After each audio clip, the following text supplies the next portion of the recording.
Hello friends, welcome. So in this video we are going to discuss shared preferences versus save instance stat. Okay. So if you remember in my earlier video, in my previous few videos we have been discussing how to persist activities stat or applications instance stat. मतलब कि आपकी application run हो रही है और अगर उसको बीच में से स्टॉप किया जाए या पॉज किया जाए तो जब वो वापस शुरू हो, मतलब कि वापस जब उसको एग्जीक्यूट किया जाए, शुरू से एग्जीक्यूट किया जाए या रिस्टार्ट किया जाए या क्लाइंट ने उसे एग्ज़िट करके वापस रन करने को सिलेक्ट किया है, तो ये अलग अलग परिस्थितियाँ हैं। उसमें आपकी एप्लीकेशन का जो स्टेट है, इन सभी परिस्थितियों के बीच में आपको कब ज़रूरत पड़ सकती है उसको संभालने की, मतलब कि उसको स्टोर करने की, परसिस्ट करने की। ओके, और ये परसिस्ट करने के कौन कौन से तरीके हैं ये हमने डिस्कस किया था। तो हमने इसके अगले वीडियो में ही वो देखा था कि हमारे पास दो विकल्प है। अगर हम एप्लीकेशन का इंस्टेंस स्टेट स्टोर करना चाहते हैं तो हमारे पास either we can use activity event handlers और we can use the mechanism of shared preference. Okay, या तो आप एक्टिविटी की लाइफ साइकिल की मेथड्स यूज़ कर सकते हो। 9 में से 2 मेथड कौन सी? On save instance state and on restore instance state. और ऑन सेव जो मेथड है, ऑन सेव इंस्टेंस स्टेट, वो कब कॉल होती है? ऑन पॉज के बाद, ऑन स्टॉप से पहले। उसी तरह से ऑन रिस्टोर इंस्टेंस स्टेट कब कॉल होती है? ऑन स्टार्ट के बाद और ऑन रिज्यूम के पहले। और दूसरा जो मैकेनिज़्म है वो है शेयर्ड प्रेफरेंस का, बट ये आप पे डिपेंड करता है कि आपको कौन सा मैकेनिज़्म यूज़ करना है।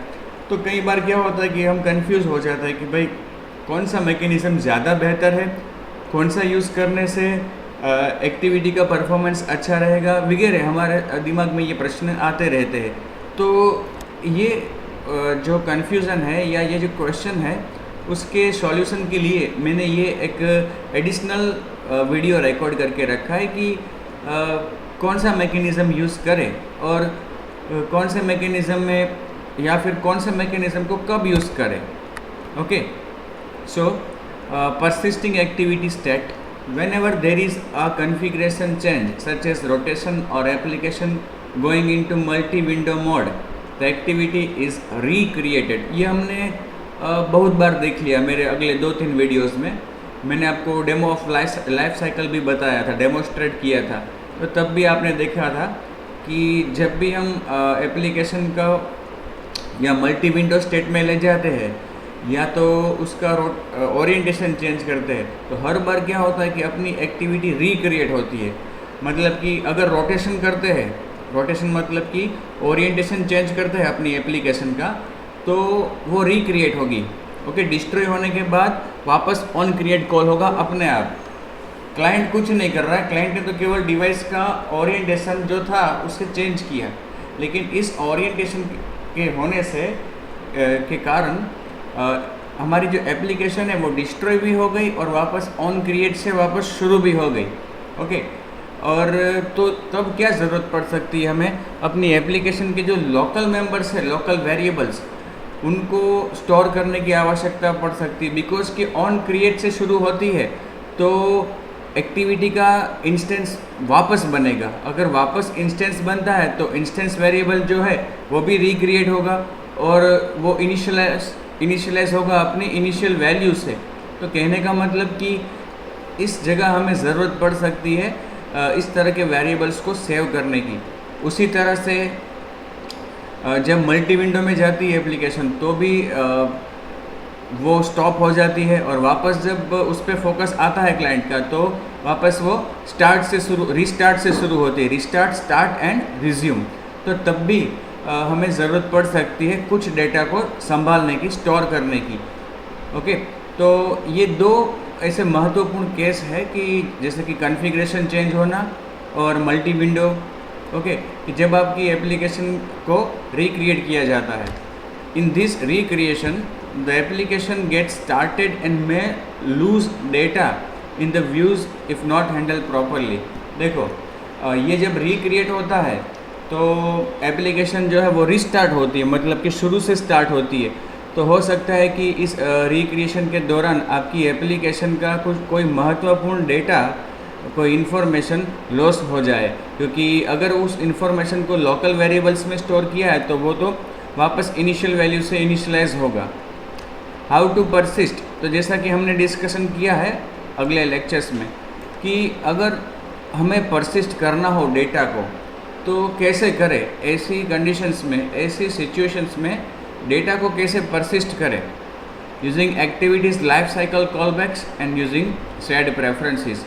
तो यहाँ पे आपके पास दो विकल्प है, एक्टिविटी की लाइफ साइकिल के कॉलबैक्स यूज़ कर सकते हो आप, या फिर सेड प्रेफरेंस, जैसा कि शुरू में मैंने आपको बताया। Using activity life cycle callbacks, for these there are two methods that are triggered at different stage of the life cycle. तो ऐसी दो मेथड्स है लाइफ साइकिल की कि जो हमें ऐसे सिचुएशंस में उपयोगी हो सकती है, और वो दो मेथड्स है on save instant state and on restore instant state. They are used to save and retrieve values. The values are stored in the form of a key value pair. देखो इन दोनों मेथड्स में आप क्या कर सकते हो कि ऑन सेव मेथड के अंदर आप डेटा को परसिस्ट करने का कोड लिख सकते हो, और ऑन रिस्टोर में उसी डेटा को वापस निकाल के, मतलब कि रीड करने का कोड लिख सकते हो। और जब आप इस ऐसे डेटा को स्टोर करते हो तो वो as a key value pair store होगा, ओके, बंडल के ऑब्जेक्ट में ऑन सेव इंस्टेंट स्टेट। तो ये दोनों मेथड्स को हमने ऑलरेडी डिस्कस किया है, डेमोस्ट्रेट भी किया है, प्रैक्टिकल भी मैंने आपको बताया है इनका। वापस एक बार उस पर नज़र डालते हैं।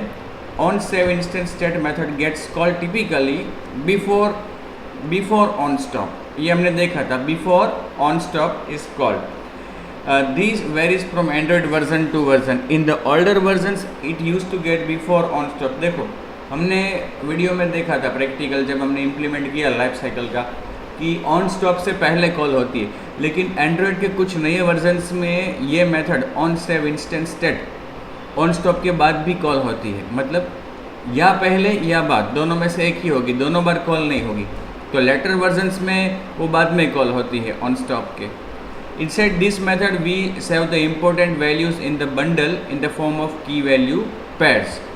तो ये जो सेव इंस्टेंट स्टेट मेथड है उसमें हम क्या कर सकते हैं, अपने जो डेटा है जिसको हम परसिस्ट करना चाहते हैं उसको एक बंडल ऑब्जेक्ट के अंदर हम स्टोर कर सकते हैं। आपको याद होगा कि यहाँ पे जो हमें सेव इंस्टेंट स्टेट में जो आर्ग्यूमेंट रहती है हमारे पास, वो है बंडल का ऑब्जेक्ट, जिसमें हम डेटा को स्टोर कर सकते हैं एज ए की एंड वैल्यू पेयर। उसी तरह से ऑन रिस्टोर में भी वही ऑब्जेक्ट, बंडल ऑब्जेक्ट हमें मिलता है, जिसमें से हम की के द्वारा उसकी वैल्यू को रिट्रीव कर सकते हैं। On restore instant state, this method gets triggered only when something was saved in on save instant state method. It gets called after on start. ये ऑन स्टार्ट के बाद कॉल होती है और ऑन रिज्यूम से पहले। ये हमने लाइफ साइकिल के डेमो में देखा था, ऑन रिस्टोर इंस्टेंट स्टेट। लेकिन ये ऑन रिस्टोर इंस्टेंट स्टेट कब कॉल होगी, जब on save instant state call हुई है पॉज होने पर, तब। अगर on save instant state call नहीं हुई है तो ऑन रिस्टोर भी कॉल नहीं होगी वापस रन करते वक्त। एक एंड टाइम पे रन होती है और एक स्टार्टिंग के टाइम पे, ओके। एक्टिविटी की जो विजिबल लाइफ टाइम है, विजिबल लाइफ टाइम, एक मेथड जो है सेव इंस्टेंट स्टेट, वो विजिबल लाइफ टाइम के बाद, और on restore instant state visible life time के पहले। Generally, on restore instance state isn't used to restore values often nowadays. Same can be done from the bundle in on create method. तो ये भी हमने एक बार देखा था कि on restore की बजाय हमें पता है कि जब, और ये एग्जांपल दे रहा हूँ आपको, कि ओरिएंटेशन चेंज होता है तो वापस on create मेथड कॉल होती है डिस्ट्रॉय होने के बाद। तो ऑन क्रिएट से ही हम अगर जो हमें डेटा हमने परसिस्ट किया था उसको रिट्रीव कर ले तो वो ज़्यादा बेहतर रहता है। इसलिए ऑन रिस्टोर की जगह पे अब हम ऑन क्रिएट भी यूज़ कर सकते हैं, और ज़्यादातर केस में ऑन क्रिएट का ही यूज़ होता है डेटा को परसिस्ट करने के लिए भी। उसके लिए हम क्या कर सकते हैं, उसके लिए हम यहाँ पे चेक कर सकते हैं ऑन क्रिएट में। देखो यहाँ पे किया है, हम इस सेव्ड इंस्टेंस स्टेट को चेक कर सकते हैं इस ऑब्जेक्ट को कि अगर वो नल है, अगर वो नल है इसका मतलब एंड टाइम पे कोई डेटा परसिस्ट नहीं हुआ है। लेकिन अगर ये नल नहीं है इसका मतलब कुछ डेटा परसिस्ट हुआ था जो अभी रिट्रीव करना है। ओके, मतलब यहाँ पे जो डेटा हमने इसमें पुट किया वो किस में गया, इस बंडल ऑब्जेक्ट में। वही ऑब्जेक्ट हमें यहाँ पे मिल रहा है, सॉरी यहाँ पे, तो वो नल तो नहीं होगा अगर डेटा सेव किया है तो। So since the on create is always called before, it is a good practice to restore the saved instances there only। वो हर बार शुरू में कॉल होती है इसलिए।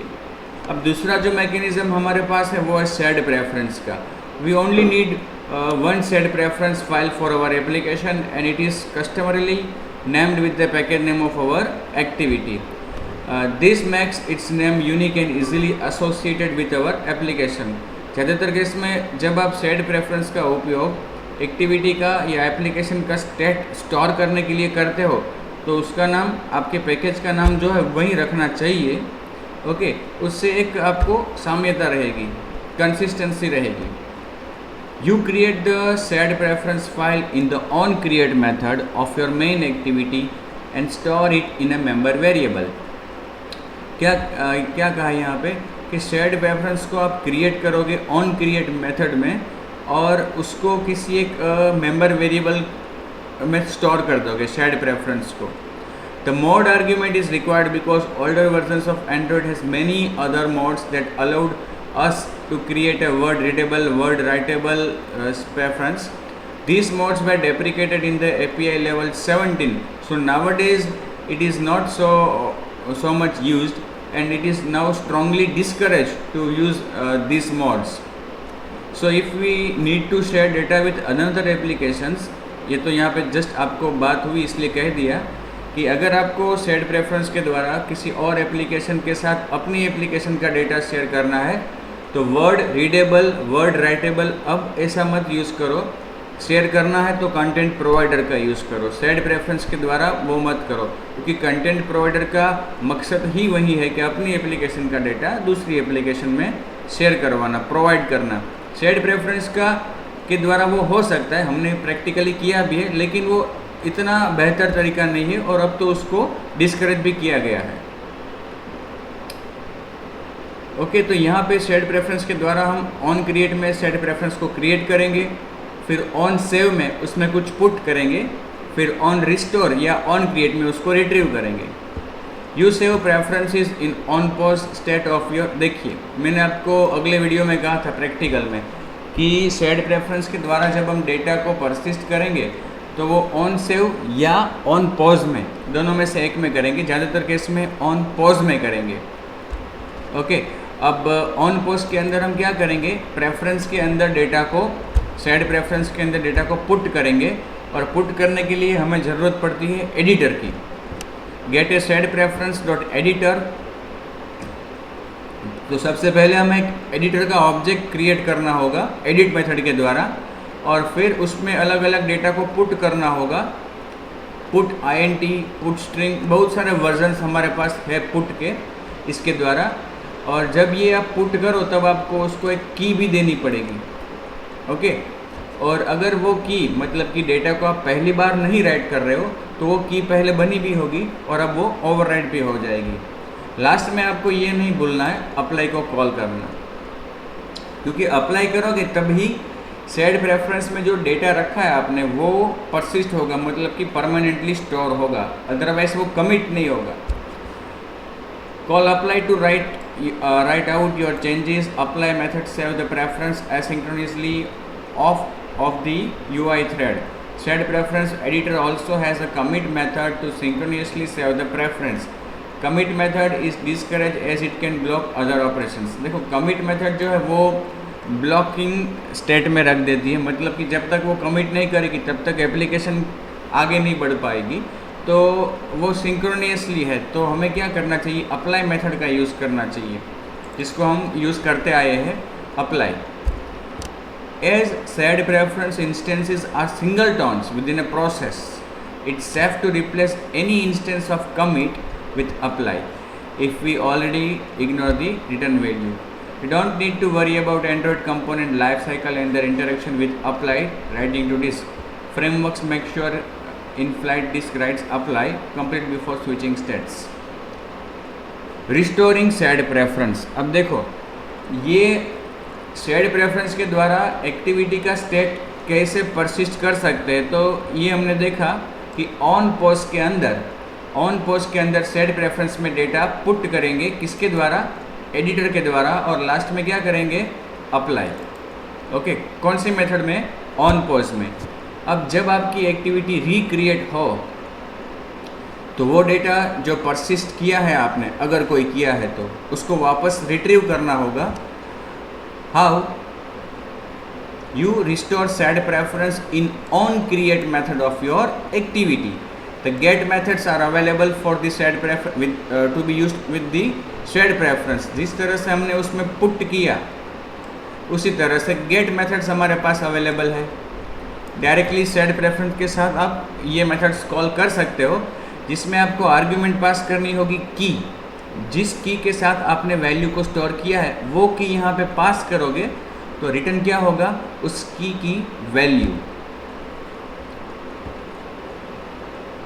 या this methods get integer, get string, get float, get boolean. There are many versions of these get methods. These methods take two arguments. One is the name of the key and the second is the default value. It is always a good idea to provide second value so that in case where the preference with particular key is not available or the value with the particular key is not available, the default value will be returned. Okay, default का use करते हैं तो ये एक हमें advantage मिलेगा कि हमें जो की हम पास कर रहे हैं उसको चेक नहीं करना पड़ेगा कि क्या वो की अवेलेबल है या नहीं। होगी की तो उसकी वैल्यू मिलेगी, नहीं होगी तो डिफ़ॉल्ट वैल्यू। तो हमेशा दो आर्ग्यूमेंट वाला वर्जन यूज़ करना चाहिए। Shared preference versus saved instance state. देखो यहाँ पे हम अभी दोनों का डिफरेंस दिया है।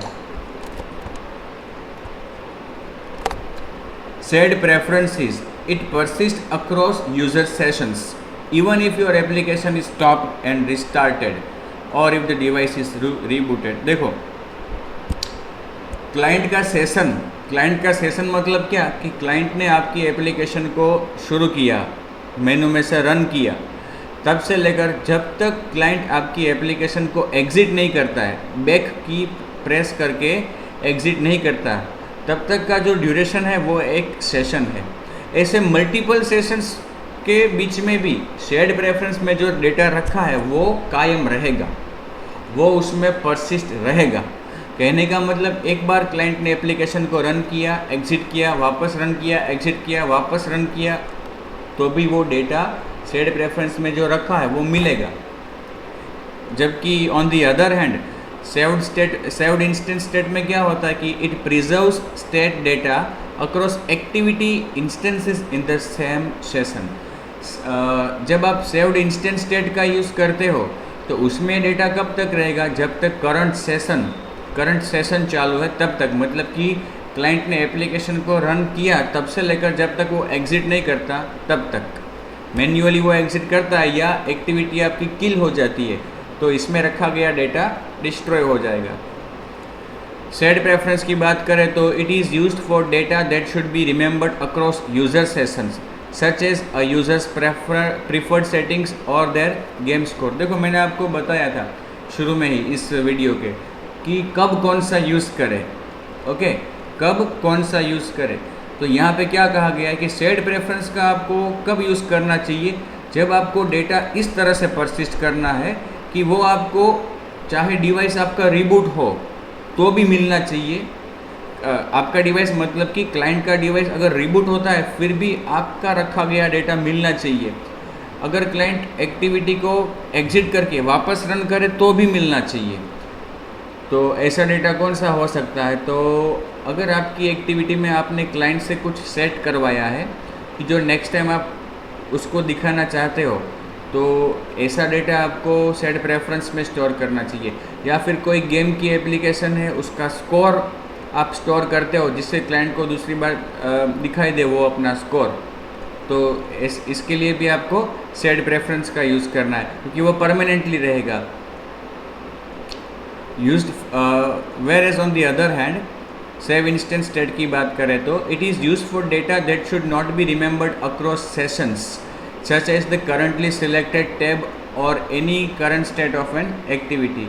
तो इसका आप कब यूज़ करोगे कि जब आपको ऐसा डेटा स्टोर करना है जैसे कि लोकल वेरिएबल्स में जो वैल्यू होती है वो कि करंट गेम अगर क्लाइंट प्ले कर रहा है तो जो करंट स्टेज है उसका वो ड्यूरिंग करंट सेशन ही आपको याद रखना है। ओके, नेक्स्ट टाइम जब रन करें तो वो शुरू से ही आना चाहिए।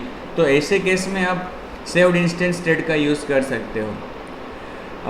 Said preference it is represented by a small number of key value pairs. या it is represented by key value pairs and save instance state it also hold the values as key value pairs. दोनों में वो साम्यता है।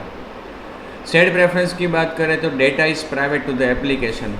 तो saved instance state में भी जो डेटा है वो एप्लीकेशन में ही रहेगा, मतलब कि एप्लीकेशन के बाहर उसे एक्सेस नहीं किया जाएगा। सेड प्रेफरेंस की बात करें it is common use is to store user preferences. Shared preference का जो कॉमन यूज़ है वो क्या है कि क्लाइंट का प्रेफरेंस स्टोर करना है तो उसके लिए हम यूज़ कर सकते हैं। और सेव्ड इंस्टेंस स्टेट की बात करें तो उसका यूज़ क्या है कि to recreate state after the device has been rotated, कि डिवाइस का कॉन्फ़िगरेशन चेंज होता है, जैसे कि रोटेट होता है डिवाइस तो एक्टिविटी रिक्रिएट होती है। ऐसे समय पे एक्टिविटी का स्टेट परसिस्ट करने के लिए, स्टोर करने के लिए सेव्ड इंस्टेंस स्टेट का यूज़ होता है। ओके, तो ये दोनों के डिफरेंस और कौन सा कब यूज़ करें ये था। अब देखो आपके मन में मैंने कहा कि प्रश्न होगा कि कौन सा ज़्यादा बेहतर है। अब बेहतर की बात छोड़ो, जैसी आपकी रिक्वायरमेंट ऐसा आपको मैकेनिज़्म यूज़ करना है। अगर आपकी रिक्वायरमेंट ऐसी है कि you need to persist the data across sessions then you should use shared preference. But if you want to store the data up to the session only for the session then you should use saved instance state. So it will depend on how you want to manage the data. Both options are feasible. If you want to fill once and keep the data even if the application gets killed, use set preference. अगर activity किल हो जाती है उसके बाद भी data आपको चाहिए तो आपको शेड प्रेफरेंस का यूज़ करना है। If it is volatile data, मतलब कि परमानेंटली नहीं स्टोर करना है, that will have to be re-entered differently some other time. Use on saved instance state. If you want to keep multiple data sets on same device, then use SQLite database. अगर आपको multiple sets के हिसाब से उसको use करना है तो आपको मतलब मल्टीपल एप्लीकेशंस में भी तो SQLite डेटाबेस का आप उपयोग कर सकते हो, कंटेंट प्रोवाइडर का यूज़ कर सकते हो। ओके, तो डिपेंड्स कि आपको कैसा कार्य करना है, किस तरह का डेटा परसिस्ट करना है, उस हिसाब से आप यूज़ करो।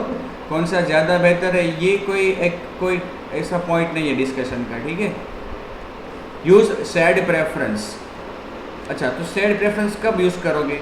For things that should always be remembered. ऐसी चीज़ें, ऐसा डेटा कि जो हमेशा रहना चाहिए जब तक चेंज ना किया जाए। No matter if the phone is turned off.